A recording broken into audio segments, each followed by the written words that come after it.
So Harold Knight has come out recently and said that the Povetkin Whyte 2 rematch is going to be a complete overhaul as far as the game plan and how Dillian is going to win. Now, I think this is reassuring in the sense of not only does he need to win this fight, obviously, but I think he can't just go for a 12-round point decision. I think he needs to stop Povetkin or ideally knock Povetkin out. You know, I think if he tries to go for that 12-round UD, you know, people are going to say that, you know, he's lost his touch.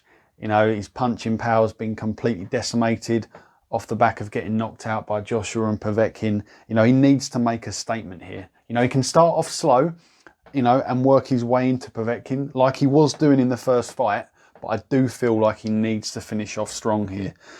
Been looking at this interview here on SB Nation, where Harold Knight says it will be similar to Tyson Fury's performance against Wilder in that similar direction.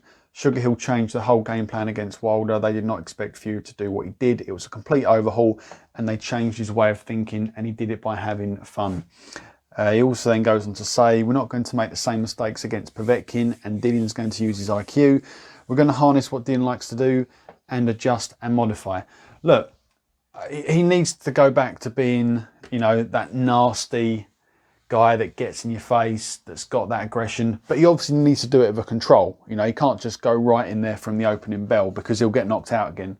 But like I said, he needs to win this fight convincingly. He needs to stop Povetkin and make a serious statement. You know, Povetkin's 41, so he can't be going 12 rounds with a 41-year-old. He needs to get him out of there. And look, you know, if he wins and gets the WBC mandatory belt back, which is obviously currently held by Povetkin, look, make no mistake, Dillian Whyte is not getting this title shot soon. If we're led to believe that Fury and Joshua are having 2 fights this year, one in June, July, and the second, you know, probably in December, then you can write off 2021 as it is. You know, the best Dillian Whyte can hope for if he wins this fight, and if he wins it convincingly, is that he gets his mandatory shot in 2022.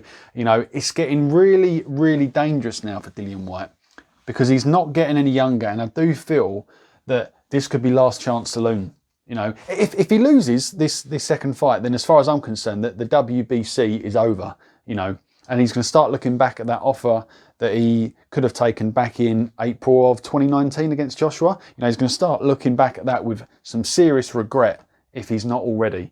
But yeah, like I said, must-win fight, you know, has to win it by knockout for me, minimum by stoppage, you know, so he can move on to bigger and better things. You know, 2022 is going to be his year now. If he wins this fight in March, should he take another fight? Honestly, no. I think he should just sit on the belt and wait for his mandatory shot. You know, he made that mistake against Povetkin in the first place. He didn't need to take that fight.